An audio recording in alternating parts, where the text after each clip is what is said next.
Hey, I am Nathan Baker. Oh, sorry about that, lads. I was just listening to my brand new podcast, Arcade Albion. The best ever sports gaming and more podcast out there ever, lad. Which you definitely should not check out in the top link of the description. Alright, cheers, thanks. But enough of being a chinwagging podcast geezer. It's time to get my scouting boots on and look out for some players. It's the Gameweek 12 players to watch. Am I way too bright, lads? So we look like Casper the Ghost. Alright, I'm putting one down. This is the series where I have a browse at every single best performing player in the entire game. Like, I even looked at the likes of Joe Linton the other week. Yeah, see, everyone's welcome here. But I whisper into their ear and also chat with you if they could potentially be your next best sexy FPL transfer. With my first player suggestion being, for Laney 2, it's Thomas SOUCEK. Now, at his price at the start of the season, he was actually, once upon a time, one of the highest owned players in the game. And now, he's been chucked in the bin so much, you'd swear he's bloody 100% recyclable. Only being owned by 3% of players. How the mighty have fallen. But at only 4.9 million, he's actually done pretty okay, getting only 13 less points than a Kevin De Bruyne. Hey, that's pretty good. But why on earth am I suggesting a West Ham defensive midfielder where the likes of all the best players, the Brunos, the Kanes, the Sons, the Salahs, and all the expensive boys out there are just doing absolute bits? Why would you want SOUCEK? Well, you know what, lads?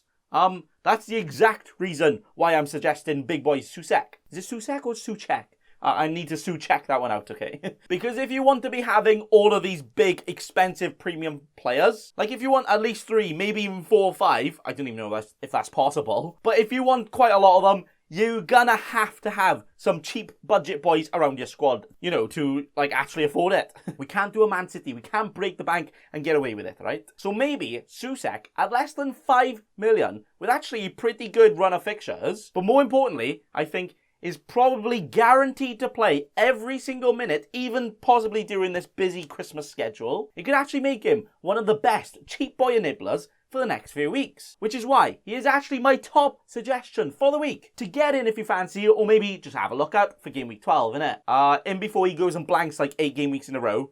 That would just be, I like it. With the next player, the XG Annihilator, the boy who makes the stat men hide away in their little cages. It's Mason Greenwood. Now, he has been a bit of a naughty boy, or something's going on lately, hasn't he? But no matter what happens off the pitch, no matter the reasons, you can't deny he's just a very, very good finisher, isn't he? Finishing so good, he could go and make X-rated videos if he wanted to, you know? But as we saw at the end of last season, that when he plays, he can actually score quite a lot of goals, where he bloody got 10 goals in only 12 Premier League starts. Not bad for a teenager, is it? But he's finally starting to start games again, with his first back-to-back starts, where he also scored an absolute banger and his first golasso of the season last week. Now, there's always fisticuffs going around and arguments about if it is possible to cover a player in FPL, but you can't really say you can cover Bruno by having a Greenwood, because Bruno is going to score probably quite a lot more points than him.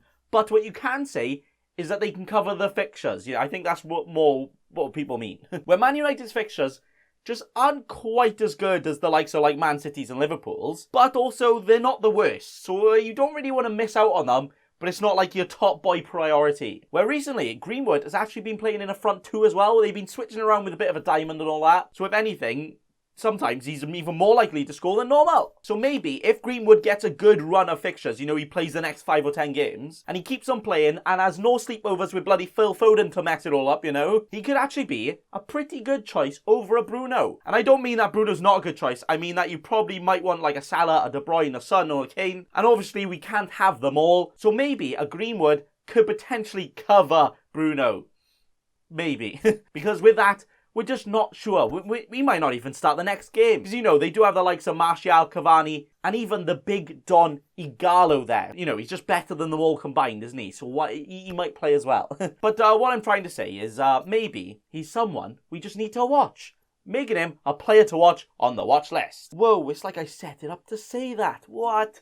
With the next player, not really on the watch list as a player to get in. I'm not suggesting him. Well, maybe, but we'll see. We'll get onto it. But I'm more using him as a talking point in the team. It's Liverpool's best keeper, KELLEHER. I think that's how you say it. We'll allow it. Adrian is absolutely fuming now that their new youngster keeper has come in and put in 2 better performances than he has in his entire goalkeeper career. Like, What? And actually now, should we actually consider Alisson to be injury prone? I think he's been out injured like 2 or 3 times this season, and he was out last season for a bit as well. Like how does a goalkeeper become injury prone? What?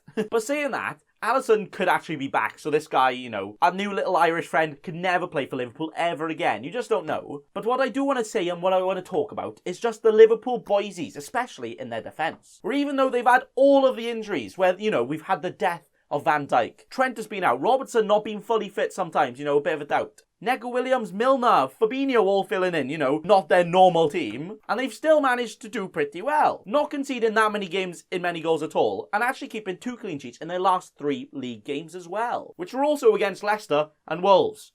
Oh, that's pretty good. And now, we have big news. Trent is back. Well, hey, making a little cameo himself last game. Where could we see Trent and Robertson very, very soon be literally the top of every single person's list out there to make a transfer? Like, he could be a priority over like a Son or a Kane because they just score all the points, don't they? But on that, it's definitely a wait and see.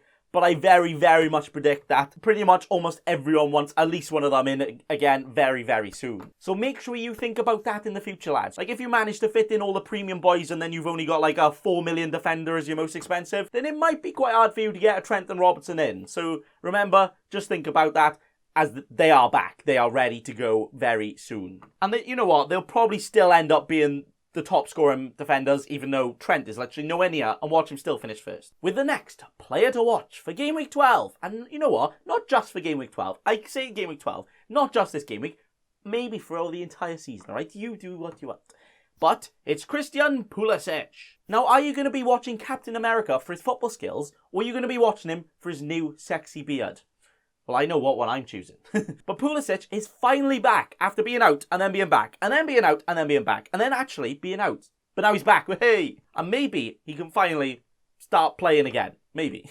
Now, I do actually like Pulisic as an option here in FPL because he's now dropped to 8.2 million. You know, like a mil cheaper than Werner, but also now the same price of Ziyech. But actually, I see Pulisic as potentially one of their main goal scorers for the rest of the season. Where you might not want to keep a Werner in or, you know, a Ziyech is more of an assister. But a goal-scoring winger in Pulisic could be what you need in your team. But then also, Olivier Giroud has bloody turned into prime Cristiano Ronaldo, scoring, just the 5 goals in their last 2 games in all competitions. Yeah, not really bad, is it? So could he be an option? And also Chelsea this season, they're just going to keep scoring. They're just going to keep winning. And I'm not sure if it's still the case, but they were the top scorers out of any team like last week. So it might be wise to get one of their attackers in. But then we have their defenders who, you know, everyone probably has at least one of their defenders in like a Chilwell or a Zuma. Sorry, the most prolific defender in the world, Zuma. But it might also not be the worst of ideas to get in one of their attackers as well. Or is it good enough just to be one of their defenders? You know what? That's something we don't know. And that's something no one can tell you. The only thing that can tell you is watching the games and seeing what happens, you know? Which is why I'm suggesting to watch every single Chelsea player for the next few weeks to see who's the better option. Yeah, pretty much. But I think it's a good point to make where, like, you want a player for their team, but no player specifically sticks out. So sometimes it's slightly better to wait to see if there is. But also sometimes it's not, and it's very misleading, you know. It's quite hard, you know. But that is why we do what we do and look out for everyone. With the final player to watch, not before I do a match attack pack opening. Why not? Ready? We got this. Oh. Who the bloody hell is that guy? Man of the match. Leipzig keeper. Well, I don't know you, so he's not a keeper. Oh, out of focus vlogs. Oh, boys. I got Oxlade-Chamberlain. Maybe this is a sign. Screw Trent, screw Robbo, Oxlade-Chamberlain, essential, get him in. With now the actual final player, and the best ever striker we possibly ever seen in the league, that I bet you no one is chatting about. It's the Liverpool legend himself, Christian Benteke. And yes, I know, hang on, alright. Now when I bring up players like this, it does seem like top 10 pranks of the year, but just listen, alright, we're here to discuss everyone. Benteke is just a special player, alright? He's the perfect target man, the perfect hold-up player, where I swear sometimes he's bullying off defenders so much it looks like he's bloody like 8 foot and nothing can stop him.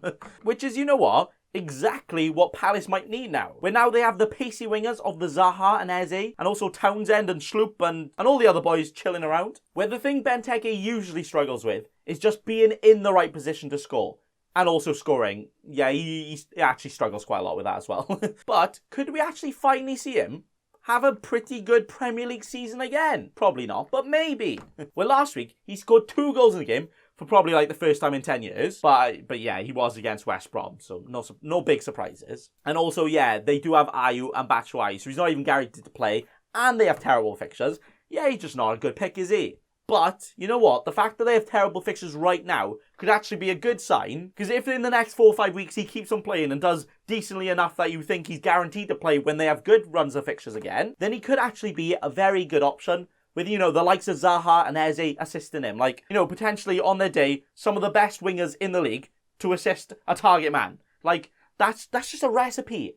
The ingredients for FPL points, if you ask me. And also, he is also only 5.5 million, so could actually be one of the cheapest consistent starting, possibly consistent scoring strikers in the league, which, you know, can also be used to spread out your funds and, you know, make sure you get all the best premium boys in. But probably not. And that is why he is someone to watch. And that is why all of these players are players to watch for Game Week 12. And that is it for the week. I didn't want to be boring and probably like the other watch lists that are like, oh guys, Kevin De Bruyne had 73 attempted crossbar hits this week, and I think he might be a good option.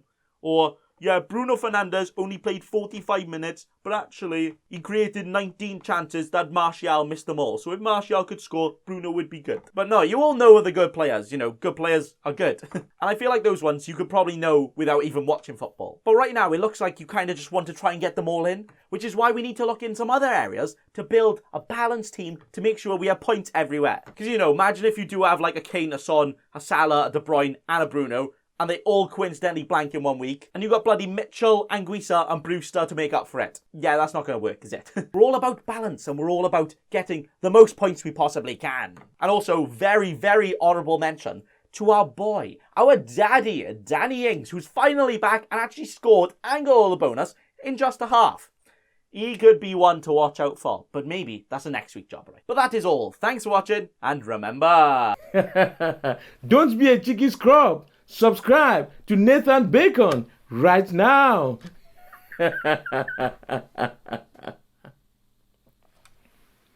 Don't let your memes be dreams.